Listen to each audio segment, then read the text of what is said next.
Hola, buenas tardes a todos. Muchas gracias por acompañarnos en este encuentro con Don Winslow dentro del marco del Festival Getafe Negro, que este año tiene como país invitado a los Estados Unidos de América. Y bueno, no podíamos imaginar o no podíamos pedir mejor compañía que la del autor que me acompaña aquí esta tarde. Quiero dar las gracias, en primer lugar, a la casa que nos acoge, a la Fundación Mutua, por no solo prestarnos una vez más este estupendo espacio, sino también por su complicidad ya de años con nuestro festival. Y quiero también agradecer el trabajo de todas las personas que hacen posible esta actividad, desde la seguridad hasta quienes están pendientes de los micrófonos y todo lo demás, y también a todas las personas que dentro del equipo de Getafe Negro, tanto en el Ayuntamiento de Getafe como en el equipo de la directora, a quien también quiero dar las gracias y felicitar, como en la plantilla de Magma, la empresa que nos lleva la producción, hacen posible este encuentro. Bueno, tener la oportunidad de charlar una hora con Don Winslow, lo decía el otro día en Getafe, que tuvimos una primera conversación, es tener la oportunidad de hablar con un clásico vivo, de la ficción criminal, no estadounidense, sino mundial, ¿no? Y son muchos los asuntos que podríamos abordar con él, porque tiene una larga trayectoria, tiene una extensa obra, tiene una variada obra, además, en la que aparecen multitud de asuntos, multitud de personajes, multitud de espacios, multitud de cuestiones. Y lo difícil para quien intenta llevar esta conversación es seleccionar, escoger sobre qué podemos hablar, ¿no? Yo quiero hablar del conjunto de su trayectoria, quiero hablar de su mirada como autor, quiero hablar de su momento actual, que es un momento muy particular, como ahora veremos, y quiero hablar también de sus últimas obras, de estos dos libros que tengo aquí, Ciudad en llamas y Ciudad de los sueños, que son las primera y segunda parte de una trilogía que terminará o se cerrará el año que viene, en marzo, si no me equivoco, marzo de 2024, con una tercera parte titulada Ciudad en ruinas. Quiero que nos ocupemos especialmente de estos libros. Pero, como digo, Don Winslow está en un momento peculiar que, bueno, he tenido ocasión estos días de hablar con él acerca de ello, pero me gustaría también sacarlo en este auditorio para que ustedes también le puedan escuchar al respecto, que es el de un autor que, habiendo dedicado muchos años de su vida a la escritura, que habiendo tenido, yo diría que desde casi adolescente, la idea de escribir, habiendo invertido muchas horas, mucho esfuerzo, no solo en la escritura materialmente dicha, sino también en la documentación, en la investigación, en la búsqueda de asuntos, historias, personajes, detalles, es decir, alguien que ha hecho de eso su vida, anunció recientemente que lo va a dejar, que después de esta novela, Ciudad en ruinas, no habrá más. Bueno, yo le preguntaba el otro día en Getafe si eso era absolutamente irreversible. No se lo voy a preguntar otra vez, voy a reproducir la respuesta que me dio, porque es más o menos esperanzadora. Dijo, never say never, es decir, nunca digas nunca, nunca se sabe. Y por otra parte, pues bueno, nunca, tal vez lo pueda pensar, no es mi decisión en este momento, pero quién sabe lo que puede para el futuro, ¿no? Pero a mí sí me gustaría preguntarle por esa decisión, por cuáles son los motivos de esa decisión, aunque él también lo ha explicado en público, y cuál es la sensación que él tiene desde este momento en el que está, según esta decisión si la mantiene, a punto de abandonar la creación literaria, lo que ha representado para él en su camino vital. De pequeño, ya lo has mencionado, siempre había querido ser escritor y el universo se lo tomó con calma para tener algo de interés por mi primer libro que publiqué a los 30 y tantos, y no podía vivir de ello hasta que publiqué esos 7 libros, ¿eh? Pero bueno, al final sí me pude dedicar a ello y el sueño se convirtió en realidad, sobre todo por ustedes.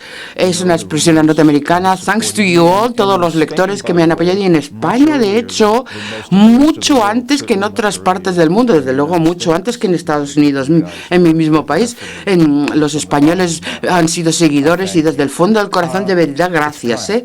Y porque ha llegado el momento, Él ha escrito 26 novelas, un libro de no ficción, 44 historias cortas, muchos guiones, muchos chistes también. Y la verdad es que esta trilogía, que los dos libros que tienes aquí, de La ciudad en llamas y La ciudad del Señor, comenzó hace 20 años, décadas, ¿eh? Han pasado ya y tenía unas dudas. Tenía las dudas si tenía o no el talento para llevarlo a cabo, para coger estas historias clásicas y convertirlas en un drama contemporáneo. Bueno, lo cogía, lo sacaba, lo dejaba, lo cogía y al final pensé que estaba en un punto en que sí que tenía el talento para hacerlo. Espero que sea verdad. Y bueno, pues terminando estas novelas parecía como un final, como un buen remate para el trabajo de toda la vida. Y también me retiro por un motivo muy inmediato. No quiero que esto se convierta en una charla política, pero creo vehementemente en una cierta ideología política. La democracia norteamericana está atravesando una crisis existencial. Tú no eliges la época en la que naces, pero ahora estamos en un punto de inflexión. Vamos a entrar en crisis en la democracia de mi país y los talentos o energías que pudiera tener sería mejor dedicarlos a esta lucha. Escribir columnas cortas, artículos, vídeos en redes sociales, porque tengo unos vídeos con 250 millones de visualizaciones, que no es nada baladí. Y cuando juntamos los dos ríos que confluyen, llega el momento de decidir que sí, que me retiro. Por acercarnos a tu obra de una manera general, podemos hablar, el otro día lo comentábamos también en Getafe, de varias épocas o varios segmentos dentro de tu creación. Quizá el segmento central, en tanto que ha sido el que te ha dado a conocer en buena parte del mundo y desde luego también de cara al lector español, sea la trilogía del Poder del Perro. Pero hay una obra anterior y también en parte posterior que se ocupa de otros personajes y de otros asuntos, y habría un tercer bloque, podríamos decirlo así, por hacer una aproximación muy esquemática, que sería esta última trilogía, ¿no? Pero los tres segmentos o esos tres conjuntos dentro de tu obra obedecen a una orientación única, que es que elegiste situarte como escritor, siendo además, como demuestra muy bien esta última trilogía y luego entraremos en ella, lector mucho más allá del género y mucho más allá del género criminal o de la ficción criminal, crime fiction que decís vosotros, o la novela negra que decimos aquí. Elegiste moverte dentro del territorio de la novela criminal y prácticamente no has salido de ahí. ¿De dónde viene esta elección, ¿no? ¿Qué encuentras o qué te ofrece el género criminal para que haya sido tu apuesta de una manera tan decidida como autor? Creo que el núcleo verdadero de la ficción reside en la gente común. No son los rascacielos ni la gente rica que vive en mansiones. No, la gente que está luchando y batallando contra el sistema. Es la gente que se ve forzada a tomar decisiones que a veces son imposibles. Esto es lo que me atrae. Yo no he crecido rico, con dinero, tú tampoco, ¿verdad? Hemos crecido en la clase trabajadora y quisiera citar a Bruce Springsteen, el cantante norteamericano, si puedo, porque la ficción criminal siempre está en la oscuridad, en las afueras de la ciudad. A veces no me sentía con ganas de trabajar y me obligaba ahora mismo recordando la letra. Esta noche estaré más allá de la colina porque no me puedo detener. Iré más allá detrás de la colina y lo iré con todo lo que tengo. Si estoy arriesgando mi vida y encuentro y pierdo mis sueños, estaré allí y a tiempo y pagaré el precio por haber deseado cosas que nunca voy a encontrar, excepto en la oscuridad. en las afueras de la ciudad. Es una canción de Bruce Springsteen y es de lo que escribo, esa oscuridad en las afueras de la ciudad, que siempre me ha resultado muy atractivo, admiro mucho, tengo agradecimiento a los que me precedieron, grandes escritores de novela criminal, novela negra, y estoy muy orgulloso de ser parte de esa tradición. Una vez un periodista me preguntó, y no amablemente, un poquito de mala idea, ¿esto de novela negra significa que vives en un gueto literario? Y le dije, sí. Y me encanta el barrio en el que vivo. Que en Don Winslow no se ha perdido un poeta, sino que hay un poeta dentro, ¿no? Y eso me recuerda a uno de los vecinos de ese barrio, ¿no? Raymond Chandler, que vivía muy cerca de donde vive Don Winslow la mitad del año y que escribió aquello de que todo empieza en la poesía, que era lo que también él había empezado escribiendo, ¿no? Y que, bueno, pues aunque algún crítico y algún periodista malintencionado lo mantengan en esa especie de gueto secundario, yo recuerdo siempre algo que bueno, me apetece comentar en este momento y comentarte a ti también, Don, porque no lo hemos hecho nunca. Yo recuerdo que cuando se publicó una de mis novelas policíacas, tuvo una reseña, una buena reseña. La novela y la reseña es lo de menos. Pero había un comentario del crítico que decía, enfrentándose a esta reserva, condescendencia más o menos habitual frente a la novela de género y frente a la ficción criminal, decía este crítico, hora es ya de decir que en sus mejores momentos Raymond Chandler raya a más altura, la prosa de Raymond Chandler raya a más altura que la de Hemingway. Y este señor no era un indocumentado, era el catedrático de Teoría de la Literatura de la Universidad de Salamanca y crítico probablemente más prestigioso de España en este momento, en aquel momento, Ricardo Senabre, ¿no? Bueno, dicho esto, hay entre tus primeras novelas una gran variedad, yo ya lo sabes porque te lo he comentado en otras ocasiones. Una por la que tengo especial debilidad es por El invierno de Frankie Machine, esa novela de un gángster crepuscular, ¿no? Todo lo crepuscular tiene una fuerza especial, ¿no? A mí me gustaría que nos hablaras de esa novela, del origen, y también, si lo consideras oportuno y si te parece que se puede contar, de la anécdota cinematográfica que tiene detrás, porque me parece que es divertida y estoy seguro de que muchos aquí no la conocen, o a lo mejor nadie. Sí, es un poco divertida. En primer lugar, Raymond Chandler, por supuesto, es una figura que adoro casi como una religión y es el verdadero poeta de la novela negra. Si tiene la posibilidad de leer Raymond Chandler en voz alta, percibirás la poesía. La primera vez que estaba Terry Lennox borracho en la carretera cerca del Rolls Royce, ¿cómo suena? Es que es fantástico. Bueno, esto pasaba con El invierno de Frankie Machine, de un gángster anciano al final de su vida que repasa sus actos, y la inspiración para escribir Frankie fue derivada de los señores mayores que yo conocí de niño. Crecí rodeado de gente que participaba en el crimen organizado y te daban unas propinas de 25 centavos para poder comprarte helados y tebeos. Y me acuerdo que estaba sentado en California una tarde y llaman por teléfono con lo de las películas. Me dije, ¿es usted Don Winslow? Pues sí, soy Bobby De Niro. En vez de Robert, Bobby De Niro. Y dice, yo soy Peter Pan, porque creía que era una broma que me llamara Robert De Niro, el actor, ¿no? Creía que era un amigo que me estaba tomando el pelo, pero no. Quiero hacer la película del invierno de Frankie Machine. Y siguió. Martin Scorsese también firmó, y De Niro, que está muy bien, tíos muy majos. Estuvieron muy bien. Están buscando localizaciones, ya están preparados para empezar a filmar, y de repente un guionista, Eric Roth, que escribió la película Múnich, por ejemplo, y muchas películas fantásticas, le envía a Robert De Niro un libro no ficción que se llama Pintas Casas, ¿verdad? De un gángster irlandés en el estado de Nueva Inglaterra. Y a Scorsese le gustó más la novela que la mía de Frankie Machine, así que total, que en vez de hacer la película del Frankie Machine, hicieron la película del irlandés y me quedé sin película. Pero no les tengo rencor, ¿eh? No hay ningún problema, me gusta Eric y me gustan los otros también. Creo que todos, o muchos de los que hemos visto el irlandés, podemos decir que se equivocaron, pero bueno, dicho esto, pero las historias de cine... No voy a comentar de la película, pero ahora alguien se va a meter a hacer Frankie Machine, una serie de televisión.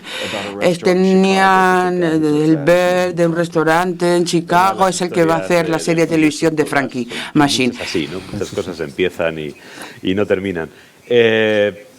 La obra, decía antes, que te ha hecho más conocido de cara al lector español es El poder del perro, que fue con la que realmente apareciste aquí con fuerza, y el resto de las otras dos novelas que componen la trilogía, El Cartel, o The Cartel en inglés, y La Frontera, o The Border.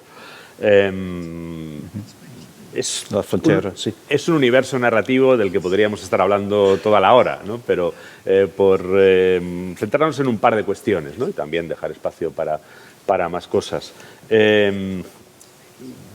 También lo has contado el otro día, pero me parece que es interesante que nos cuentes esta tarde qué fue lo que te interpeló de la guerra contra la droga para convertirla no solo en asunto central de una trilogía muy extensa, que tiene muchos cientos de páginas, sino para convertirla en el trabajo de 6 años de tu vida solo con la primera parte, más los que les has dedicado a las otras dos. Es decir, ¿qué narras o qué encuentras que se puede narrar a través de la guerra contra la droga respecto de la sociedad estadounidense, respecto de la condición humana, respecto de los tiempos en los que vivimos?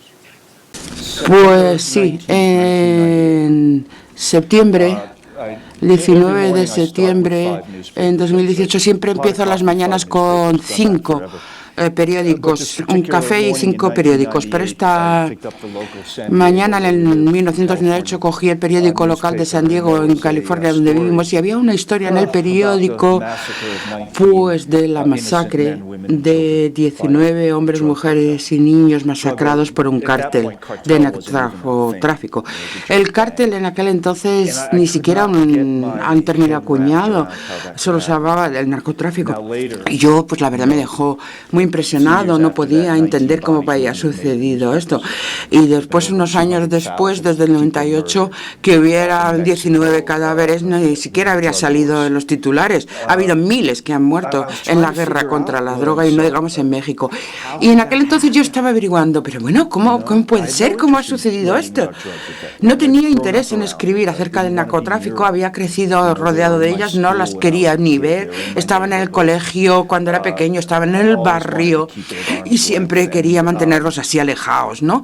Lo de la droga y los camellos, pero claro, al final no podía dejar de pensarlo, y cuando leía la historia de Hispanoamérica, México, sus relaciones con Estados Unidos, cuanto más leía sobre esa llamada guerra contra las drogas, que probablemente va a entrar en guerrilla, pues más me enfadaba, más me llenaba de ira, y cada vez más triste, para decir la verdad. Es que, por Dios, es que fue muy triste. ¿Y qué pasa con la sociedad de mi país? 60.000 millones de dólares que enviamos a los psicópatas violentos de México a cambio de drogas, cocaína, heroína, metanfetamina. Y realizamos esta transacción comercial sin preguntar lo correcto. Son 30.000 millones de dólares que se dedican a luchar contra el narcotráfico. ¿Qué resultado? Más drogas, más baratas, más letales. Desde el 99, 1 millón de norteamericanos han muerto por sobredosis de drogas. Y todavía estamos intentando abordarlo, tratarlo como si fuera un problema militar, que no lo es, o un problema criminal, que no debiera de serlo, en vez de tratarlo como un problema de salud pública que es. Y ya termino de predicar enseguida, pero nunca preguntábamos, ¿qué es lo que te duele?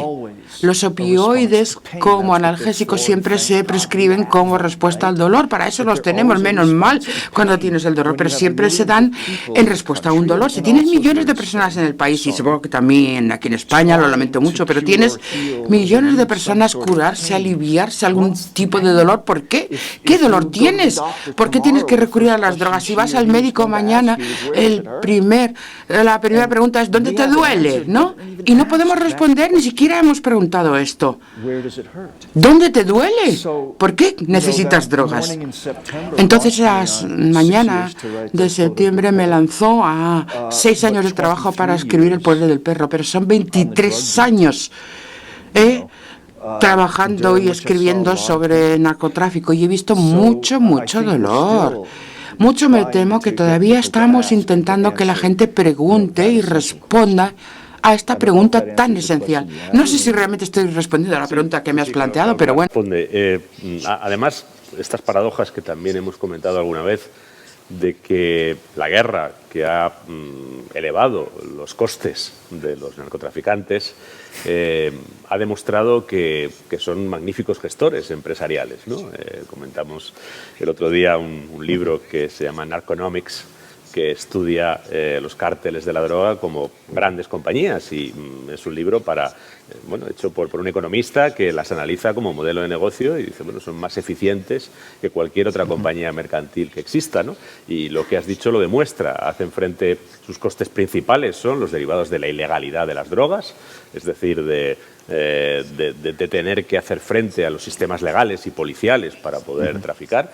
Esos costes se incrementan porque cada vez hay más recursos destinados a combatir contra la droga, cada vez tienen que gastarse más dinero en burlarlos, en sobornar policías, en sobornar jueces, en sobornar políticos. Los costes crecen y, sin embargo, ellos son capaces de abastecer cada vez a más gente y cada vez más barato. O sea, realmente esto es algo que, desde luego, Apple no lo ha conseguido nunca, ni parece que vaya a conseguir, y, sin embargo, cada vez son más caros y cada vez mucho más caros los teléfonos, aunque llegan a mucha gente, y, sin embargo, ellos algo estamos haciendo pésimamente, es decir, algo está yendo no solo en contra de la naturaleza de las cosas, sino a lo mejor también, como tú bien dices, de esa condición humana, ¿no? Que en el fondo es el origen del problema.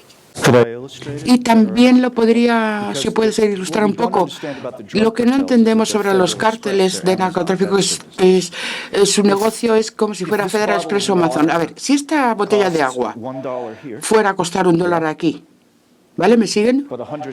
Pero cuesta aquí $100. Yo discutiría contigo. Oye, mira, el producto ya no es el mismo. El beneficio viene de la capacidad de desplazar la botella de aquí, que es lo que hace Amazon, ¿no? Federal Express, las mensajerías. ¿Y ahora cuál es la diferencia entre aquí y aquí? La frontera.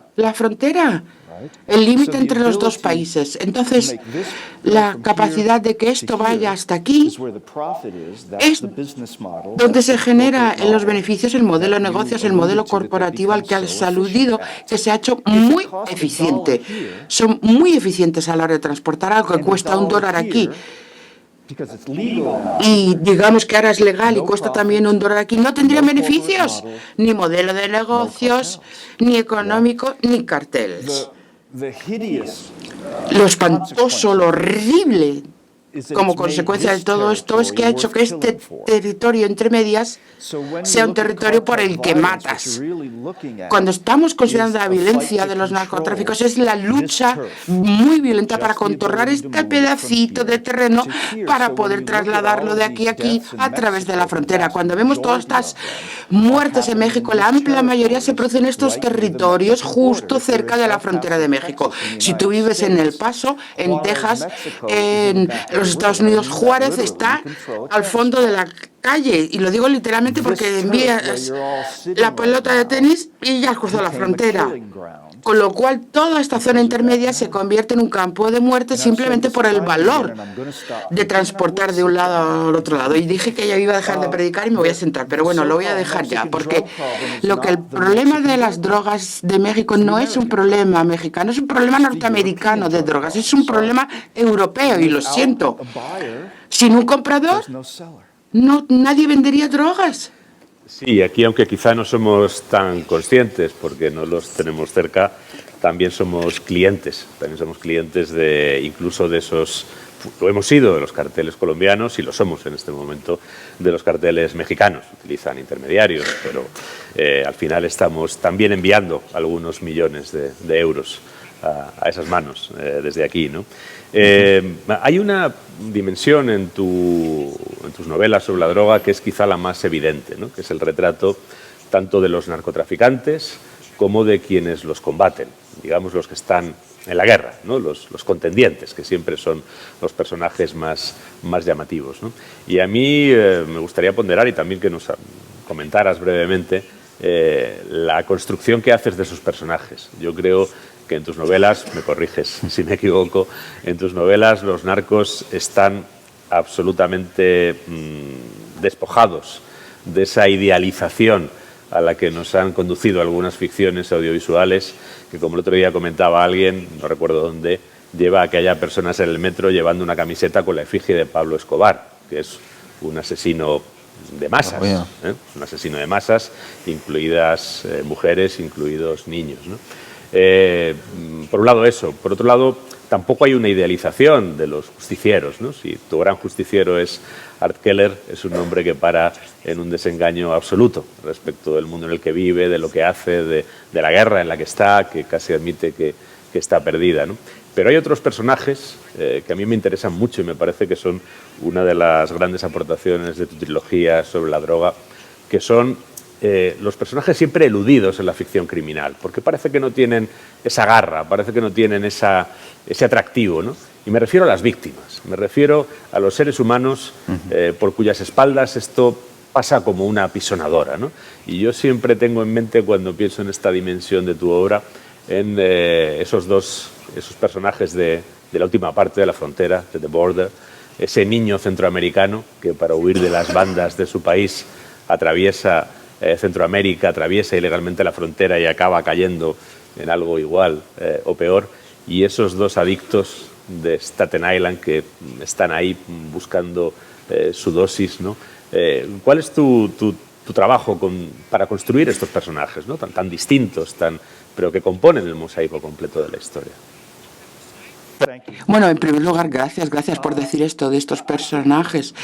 Bueno, tal como yo defino mi trabajo, digo, mi trabajo es llevar al lector o lectora a un mundo en el que probablemente no podría haber entrado si no fuera por mí. ¿Cómo lo hago? Pues que el lector pueda ver el mundo a través de los ojos de estos personajes. Y la especie de respuesta a tu pregunta es que lo hago lentamente. Me lleva años a veces. No empiezo a escribir un personaje hasta que al final ya tengo el personaje mentalmente tan claro que me está hablando. Y esto, claro, pues tiene varios detalles. El personaje tiene que ser realista también al mismo tiempo, y como novelista es distinto. Es una cosa que no puede hacer un periodista, pero yo como novelista puedo acceder a la vida interior de estos personajes, el pasado, lo que sienten, lo que piensan, crearles familias, sueños y esperanzas para estos personajes, para que se conviertan en gente real y no solamente estereotipos. La verdad que dedico mucho tiempo a interactuar con los adictos a la heroína para escribir El poder del perro, La frontera y los demás, reunirme con ellos a las reuniones, y desgraciadamente la cosa tan triste, pues voy a los funerales porque mucha gente muere, y para cuando se publicó 3 habían muerto de su adicción, 3 de los que habían colaborado conmigo, y el otro ha tenido una hija, está muy contento y está limpio. Lo ha dejado. Uno de los pocos casos raros de un final feliz, porque se ha rehabilitado. Pero bueno, creo que es cuestión de dedicar con tiempo a estas personas y escuchar. A los escritores parece que nos gusta mucho hablar, tanto tú y yo tenemos experiencia con esto, pero mucha parte es escuchar a los drogadictos, leer material de base para asegurarte que tienes el contexto adecuado, y escuchar y escuchar y escuchar. Yo me convierto en una especie de sofá. Compras un nuevo sofá, lo pones en casa y las primeras semanas solamente ves el sofá cuando entras. Ahí está el sofá nuevo, ¿no? Pero después de 2 o 3 semanas, pues nada, el sofá, y ya no te llama la atención. Pues lo mismo. En este mundo de los narcotraficantes, drogadictos, inmigrantes, policía, pues intento convertirme en ese sofá. La primera semana dice, uy, que aquí ha venido el Winslow, pero después de un par de semanas ya no me hacen caso al sofá. Esto que dices me recuerda a lo que decía un gran novelista español del siglo XIX, Benito Pérez Galdós, que decía que bueno, su jornada consistía en levantarse, escribir un rato, pero a partir de media mañana lo que hacía era salir a las calles de Madrid, se iba a un a un café, entonces eran cafés, y escuchaba a la gente que peroraba en el café, este verbo en español, es decir, hablar de una manera un tanto campanuda, ¿no? y elevada, porque ya estaban los intelectuales, pero luego se subía en el tranvía y escuchaba a la gente que estaba en el tranvía, que era la gente trabajadora, y finalmente se iba al mercado, donde escuchaba a las personas que allí atendían, ¿no? Desde gente letrada hasta personas analfabetas. Cuando uno lee a Benito Pérez Galdós, todas esas voces suenan desde sus páginas, ¿no? Está todo inventado, es verdad. Oye, yo no quería, por cerrar un poco este tema, no quería dejar de preguntarte por algo que allí estáis viviendo muy de cerca, con mucha intensidad en Estados Unidos, que aquí todavía no se está viviendo con demasiada intensidad, pero que ya ha llegado, y hay quien dice que puede ir a más, igual que ha ido a más en otras sociedades, ¿no? Que es esta plaga contemporánea, última, de los opioides baratos, del fentanilo, de todas estas drogas que se reparten masivamente. Realmente lo que nos llega a través de los medios es que el impacto está siendo devastador casi en ciertos medios, ¿no? Y en ciertas capas de la población. Pues sí, el último dato estadístico, tampoco voy a aburrir con cifras, pero los datos estadísticos nos dicen algo. El último estudio es del 2022. 170.000 norteamericanos aproximadamente murieron por sobredosis y el 90% de fentanilo. Sobredosis por fentanilo, el opioide. Hemos hablado del modelo empresarial de un cártel de narcotráfico. Este es un ejemplo clásico. Si hay dos estados, por ejemplo, California y Oregón, que son de gran tamaño, legalizaron la marihuana, los beneficios para los cárteles mexicanos cayó en un 43% de la noche a la mañana, y dejaron de cultivarlo porque, claro, ya no podían convertir ni el transporte ni la calidad de producto local y estaban perdiendo cantidades ingentes de dinero. Entonces Joaquín Guzmán, el Chapo, el nombre, ya sé que estos nombres y apodos tipo en plan Disney me repatean, como lo de las camisetas que decías, vas a tener ahí al Chapo como si fuera una especie de Robin Hood cuando es un criminal espantoso. Entonces él, su cónyuge y sus hijos se fijaron en Estados Unidos y dijeron, las grandes empresas farmacéuticas ya tienen creado un mercado para la heroína. Las empresas farmacéuticas estaban distribuyendo las pastillas de opioides como si fueran caramelos y había millones de adictos a opioides en Estados Unidos. Pues vamos a seguir como modelo empresarial, empezar a cultivar opio otra vez porque lo habían dejado a favor de la marihuana. Pues volvemos a cultivar opio y vamos a crear una heroína potente y barata. Y entonces les robaremos el mercado a las empresas farmacéuticas por el precio. Cogieron a una persona adicta a los opioides en Cleveland, en Estados Unidos, que pagaba $40 por las pastillas de opioides de prescripción médica. Y tienes el mismo alivio y el mismo subidón con $15. Si visitas al camello Lenny que está en la esquina. Bueno, pues claro, después de esto, los carteles mexicanos descubrieron el fentanilo, que lleva circulando mucho tiempo en medicina. Es un analgésico muy, muy potente, 50 veces más potente que la morfina, y dijeron, pues venga, estoy dando muchas expresiones norteamericanas, vamos a meterle caña a lo del fentanilo, a la heroína, para que nuestro producto sea incluso más atractivo y más fuerte en su acción. Pues sucedió en la calle, algunas celebridades y famosos, actores y tal, que se estaban chutando con lo que pensaban que era heroína, pero que tenía fentanilo dentro y se murieron. Así que la epidemia de opioides empeoró muchísimo por la introducción del fentanilo. Estamos haciendo algo de progreso hasta el 2016. Se puede hacer las matemáticas y calcular, porque cuando la Administración Federal empezó a reembolsar otro tipo de tratamientos y ganando impulso para el rechazo y que lo que hizo que fuera muy letal la epidemia de COVID fue la COVID.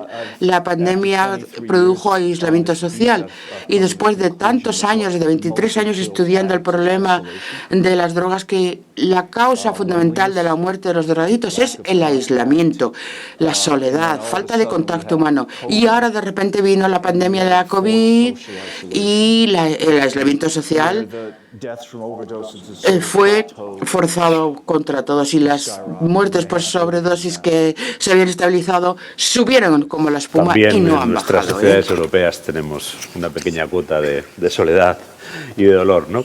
Aviso para navegantes. Como comentaba al principio, no quería dejar de hablar con cierta profundidad de esta última trilogía y en particular de señalar un aspecto que tú mismo has destacado al presentarla, que es que para contar esta historia, para quien no la conozca y resumida muy a grandes rasgos, es la historia de la guerra entre dos clanes mafiosos, un clan mafioso de origen irlandés y otro de origen italiano, en la ciudad de Providence, en Rhode Island, que es un lugar que Don conoce muy bien. Bueno, pues para contar esta guerra, lo que él ha declarado es que se ha inspirado en la obra de Homero, en la Ilíada, fundamentalmente, y ha hecho una especie de transposición de la guerra de Troya a una guerra entre clanes en Rhode Island a finales del siglo pasado, ¿no? Los irlandeses serían los troyanos, pierden, siento el spoiler, pero esto es así en la guerra de Troya, y los aqueos, o los griegos, son los italianos y, de nuevo, lo destripo, vencen. Aunque vencen de aquella manera, para quien haya leído la Ilíada, ¿no? Porque ganan la guerra, conquistan Troya, pero los grandes líderes del bando griego, bueno, pues ya no voy a decir nada más, por aquí sí que empezaría a destripar, ¿no? Y quien lee la novela, de entrada puedes tener una cierta incredulidad o un cierto escepticismo, ¿no? Bueno, pues puede ser una especie de referencia más o menos lejana, una inspiración laxa, ¿no? ¿Qué va? La novela se ciñe muchísimo al argumento y a los personajes de esa tragedia, ¿no? Está Héctor, está Aquiles, está Paris, está Helena, está Eneas, está Ulises, están absolutamente todos, ¿no? Yo le comentaba hace unos días a Don que no solo, para quien conozca bien la obra de Homero, no solo toma de la Ilíada, sino que también toma de la Odisea. Hay una Circe también, con la que se refugia el Ulises de esta novela, que es el consigliere, ¿no? de los italianos, el listo del clan italiano, ¿no? Pero incluso algo más, ¿no? Hay una elección que es muy interesante para mí, me parece uno de los grandes aciertos de la trilogía, ya se lo he comentado antes y se lo vuelvo a comentar en público a Don, que es que de todos los personajes que se podrían haber elegido, quizá el más aparente de entrada es Ulises, ¿no? Que es el que ya escogió James Joyce para su experimento literario, ¿no? Porque es el astuto, es el que recorre mundo, es el que... Bueno, pues no. Don, aunque la novela está contada en tercera persona, nos hace que compartamos el viaje de Eneas. Eneas, que en la Ilíada es un segundón, no es de primera fila, ¿no? Del bando troyano, pero que se convierte en el que se lleva a los troyanos derrotados a través del Mediterráneo, primero hasta Cartago, donde se encuentra con Dido, y luego finalmente pasa a Italia y acaba llegando, bueno, pues al lugar donde finalmente sus descendientes fundarán Roma, ¿no? Lo que le hace el protagonista del poema de Virgilio, la Eneida, que yo también he visto mucho en este libro, es decir, la construcción que hace Virgilio de Eneas como héroe, ¿no? Este ejercicio, bueno, él nos lo ha comentado antes, que al principio no se sentía del todo capacitado para hacerlo. Yo creo que el que lee la novela, por lo menos las dos que lleva, puede comprobar que estaba muy capacitado para hacerlo, pero me gustaría preguntarte por esta elección, ¿no? Porque parece una elección rara, ¿no? La gente suele pensar que los novelistas que se mueven en el ámbito de la ficción criminal, pues como mucho leen crónica de suceso. En los últimos años, voy a ser un poco malo, ven teleseries de Netflix y de Amazon Prime con tiros y y policías, y no hace falta mucho más, ¿no? ¿Para qué vas a leer a Homero? ¿Para qué vas a leer a Virgilio? Qué pérdida de tiempo, ¿no? Quizá considera alguno, ¿no? Bueno, ¿por qué esa elección? ¿Por qué esa mirada sobre los clásicos, ¿no? Con la que sabes que estoy no solo 100% identificado, sino que me parece que es una de las mejores fuentes a las que puede acudir no solo cualquier escritor, sino también un escritor de ficción criminal. A ver, hay una especie de dos respuestas a esto, si me lo permites. Como escritores de ficción, pues siempre nos remontamos a nuestras propias raíces, pero con demasiada superficialidad. Bueno, Raymond Chandler, Conan Doyle, Agatha Christie, todo esto, pero también podríamos leer a Dickens, a Shakespeare.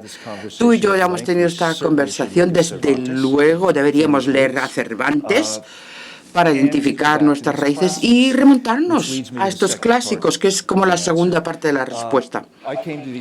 Yo vine a los clásicos tarde en la vida, más tarde de lo que debiera de haber sido. Estaba ya con 30 y tantos años cuando empecé a leer Ilíada, la Odisea y la Eneida.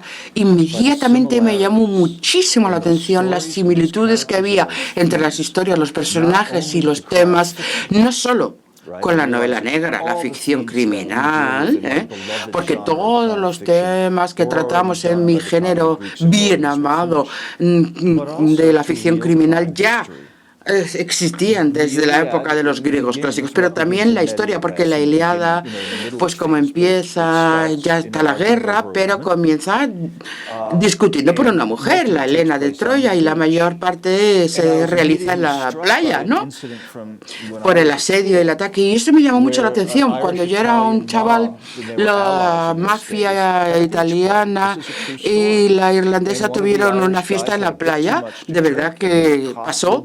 Un chaval se fue por el contrario a la novia porque se había puesto borracho, le dieron una paliza, le metieron en el hospital, entonces los irlandeses pusieron una bomba en los coches italianos, 44 vidas, y 4 años después terminó esa guerra. Esa guerra de gangas en New England era el trasfondo de mi juventud, lo leía todas las mañanas en el periódico y tengo que ser sincero, y es que conocía miembros de la mafia, tanto irlandesa como la italiana, y pensé, a ver, voy a arreglármelas para sacar adelante este libro, y luego fui también a la Aristíada, en esta historia clásica también, y Aquiles y Agamenón vuelve a casa y la mujer le echa la culpa por la muerte de su hija, y su mujer y el amante le mata en el baño, y el hijo viene, Orestes, y asesina a los dos en venganza, y al final hay 3 mujeres que son como fiscales que le persiguen implacablemente, que le devuelven al primer juicio narrado, le devuelven a Atenas para el juicio por parricida, por matar a su madre. Si lo pusieras en blanco y negro y pusieras a la Trump, tendrías la historia perfecta de la guerra, de verdad. Y la tentación de seguir a estos personajes, de poder investigar, construir los mundos, pero siempre sacando algo, ¿no?, de estos personajes míticos, que son literalmente míticos, porque estaba la diosa Afrodita. ¿Quién sería Afrodita en la provincia de Rodanes? No teníamos muchas diosas griegas durante mi infancia en Rodanes, pero ¿quién podría ser? Y Cassandra, la adivina, que nunca creían en ella. En fin, cómo transferir todo esto al mundo contemporáneo, y ese ha sido el desafío, por eso he tardado 28 años. Cualquiera que haya leído la novela, y a quienes lo hayan leído les invito a descubrirlo, de que las soluciones en esos 2 casos y en otros muchos son brillantes. Es decir, en lo que encuentra Don Winslow dentro de la realidad estadounidense de finales del siglo pasado como lo más parecido a una diosa, a esa Afrodita que es la madre de Eneas, y es también su correlato la madre de Danny Ryan, del mafioso irlandés que protagoniza la historia. Realmente es brillante, y además es brillante también como muestra el mismo desequilibrio que hay entre los 2 progenitores de Eneas, del Eneas mitológico, ¿no?, o mítico, esa pareja formada por una diosa y un mortal, ese mortal que siempre se ve muy por debajo, ¿no?, de su contraparte, y al mirar a su hijo pues no puede dejar de pensar es que es el hijo de una diosa. Yo solo soy un mortal y él es el hijo de una diosa, ¿no? Y esa Cassandra que se convierte en una joven con problemas mentales y de otro tipo también es una solución extraordinaria, ¿no? Hay multitud de aspectos interesantes en la historia, ¿no? Pero hay uno que a mí me llamaba la atención especialmente y que creo que el libro despliega de manera brillante, ¿no? Que es esa discrepancia entre las causas aparentes o primeras de las guerras, que siempre las hay, ¿no? La Primera Guerra Mundial empezó porque, pues alguien le pegó un tiro a un heredero de uno de los imperios europeos de su tiempo, ¿no? Los Estados Unidos entraron en la Segunda Guerra Mundial porque una flota japonesa despachó una oleada de bombarderos sobre una base naval en archipiélago de Hawái, ¿no? Y es verdad, empezaron así, ¿no? Pero todo tiene debajo otras cosas, ¿no? La guerra de Troya, pues el relato mítico empieza por una mujer, pero todos sabemos pues que Troya está donde está, y que controlaba el comercio entre el Mediterráneo y el Mar Negro, y probablemente los aqueos tenían un fin un poco menos romántico que rescatar a una mujer adúltera, ¿no? Aquí también juegas muy bien con esta dualidad de causas, ¿no? Con cómo los conflictos humanos presentan unas coartadas aparentes, pero por debajo lo que hay soterrado es mucho más espeso, es mucho más turbio, es mucho más difícil de desliar. La verdad es que tengo que estar completamente de acuerdo.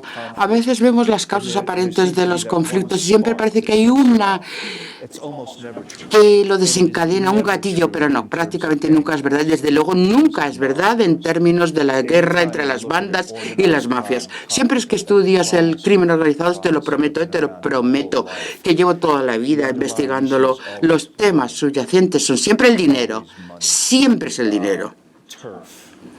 Luchas por territorio, el control del territorio, como estábamos diciendo antes, ¿no? Controlar tu territorio. Y en este libro es el control de los muelles donde descargan y se roba tanto, es el control del territorio de los muelles.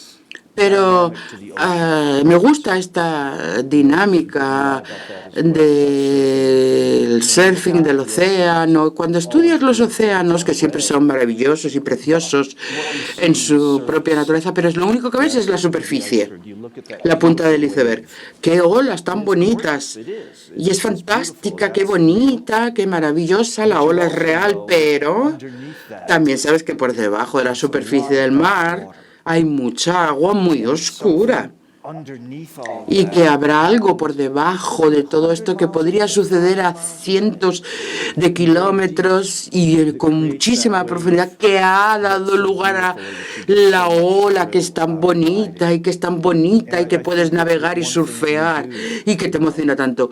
Y creo que una cosa que hacemos como escritores de novela negra es sumergirnos en las aguas negras y profundas y decir, sí, la ola muy bonita, lo que ves aquí fuera es muy bonito, muy real, pero te voy a mostrar lo que está pasando por aquí abajo en la oscuridad, ¿eh? He hecho surfing unas pocas veces, menos mal que unas pocas veces, y yo me he quedado atascado en el agua oscura y profunda.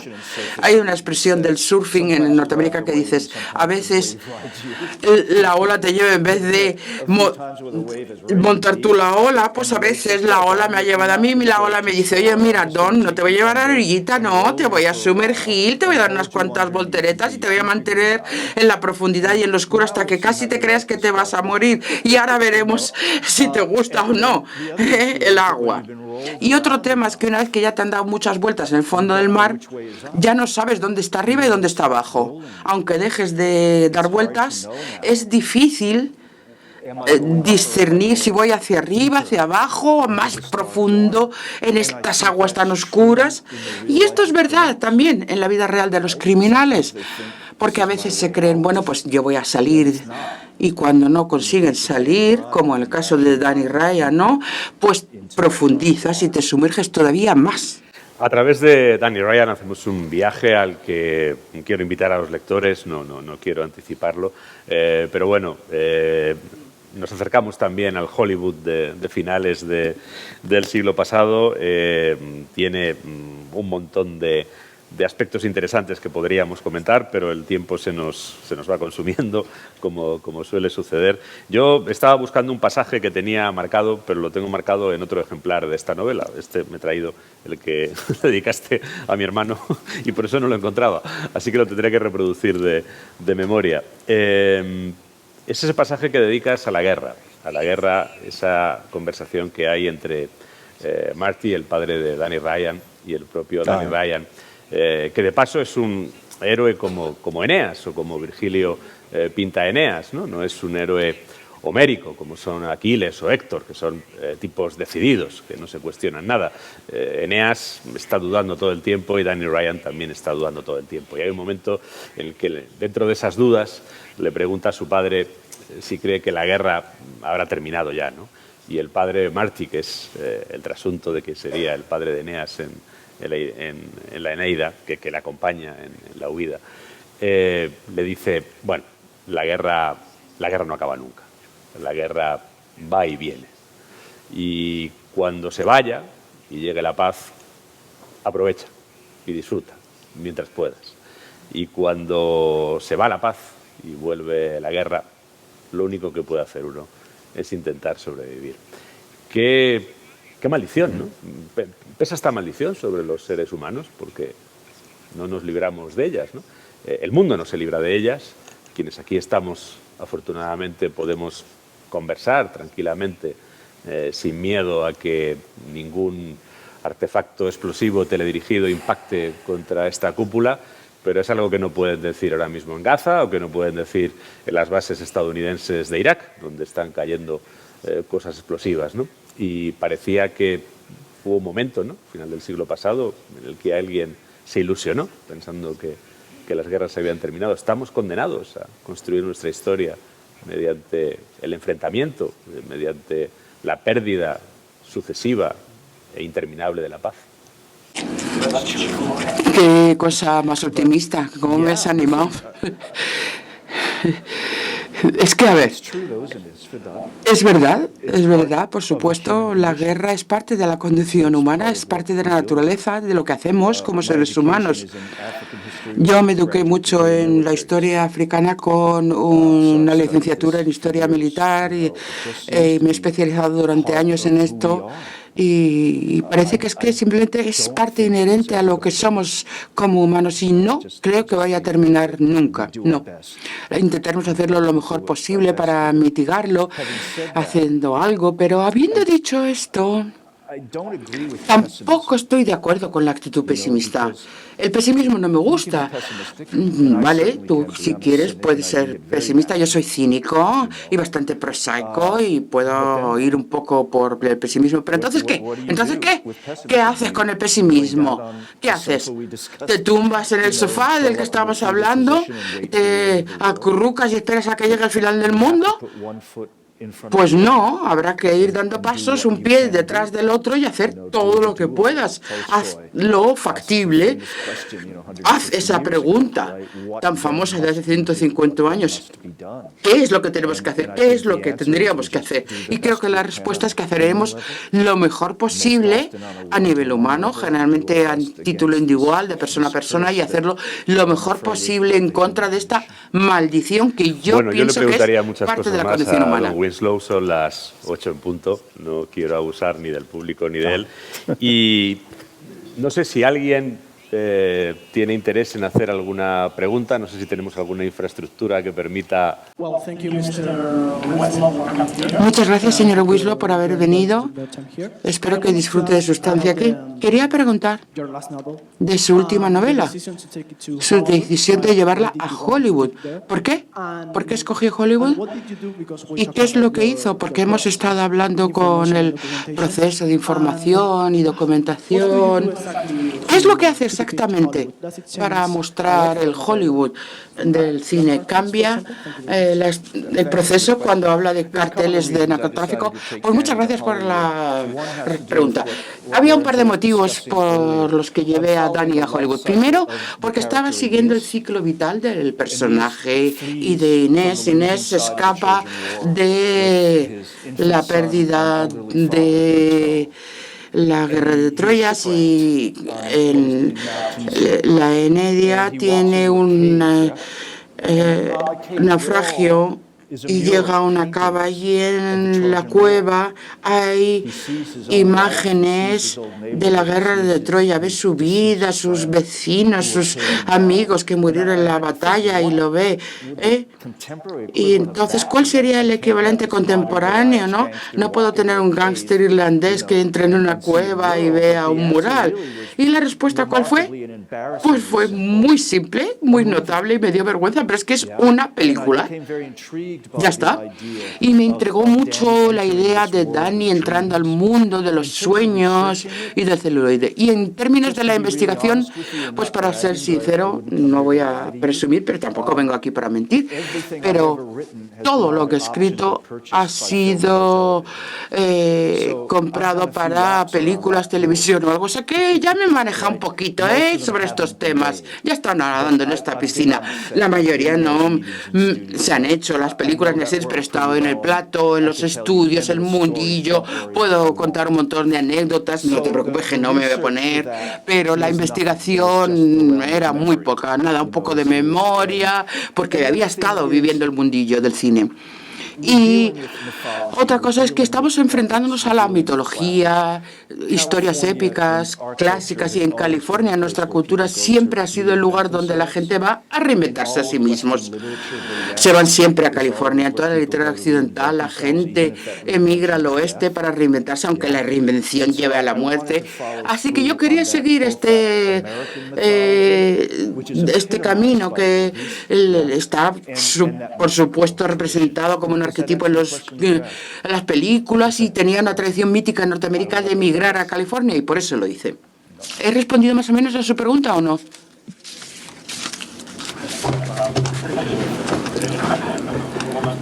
Aquí hay que buscar a la mujer. La frase cherchez la femme.